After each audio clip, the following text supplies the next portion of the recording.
Pentagon نے خود امریکی کانگریس میں یہ تسلیم کیا کہ ایران کے پہلے حملے کی کوئی خفیہ اطلاع موجود نہیں تھی۔ یہ بالکل وہی داستان ہے جو سن 2003 میں عراق کے جھوٹے ہتھیار کے تباہی کے دعوے کے وقت سنائی گئی تھی۔ بین الاقوامی قوانین اور اقوام متحدہ کے چارٹر کے تحت بغیر ثبوت ایران پر حملہ آپ کیا سمجھتی ہیں کس زمرے میں آتا ہے، اور کیا امریکہ کو کبھی ان فیوچر بھی جواب دہ ٹھہرایا جا سکتا ہے ان معاملات پر؟ یہ بات سامنے اس طرح سے آ رہی ہے کہ کانگریس کے اندر اب سوال یہ پیدا ہو رہا ہے کہ جب امریکیوں کی لاشیں واپس جانا شروع ہوئی ہیں تو آخر اس جنگ کا جواز کیا تھا؟ تو میں آپ کو کل بھی جو ہے آپ کے پروگرام میں عرض کر رہی تھی کہ مجھے لگتا ہے ٹرمپ جو ہے ان کی امپیچمنٹ ہو جائے گی، وہ جس گڑھے میں گھس گئے ہیں اس سے باہر نکل نہیں پائیں گے۔ تو اب جب آج ٹرمپ نے قوم سے خطاب کیا ہے اور اپنی قوم کو بتایا ہے کہ 3 ہمارے سولجرز کی لاشیں واپس آ رہی ہیں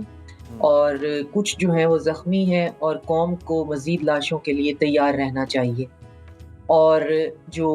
امپارشل سورسز ہیں ان کا کہنا ہے کہ یہ 3 لاشیں نہیں ہیں، 560 امریکی فوجی جو ہیں وہ ہلاک ہو چکے ہیں،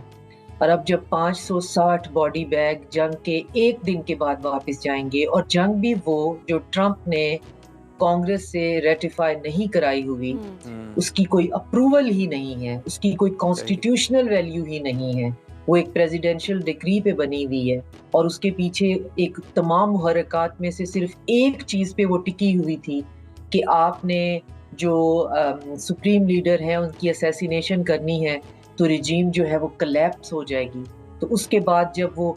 پوری دنیا کے اندر، کیا ایران جو ہے پوری دنیا کے اندر جب لاکھوں لوگ اس سولیڈیرٹی میں باہر نکل آئے ہیں تو اب ان کے پاس سوائے بدحواسی کے اور کوئی راستہ ہی نہیں ہے۔ اس کے بعد اب انہوں نے یورپین کنٹریز کو بیچ میں انوالو کیا ہے،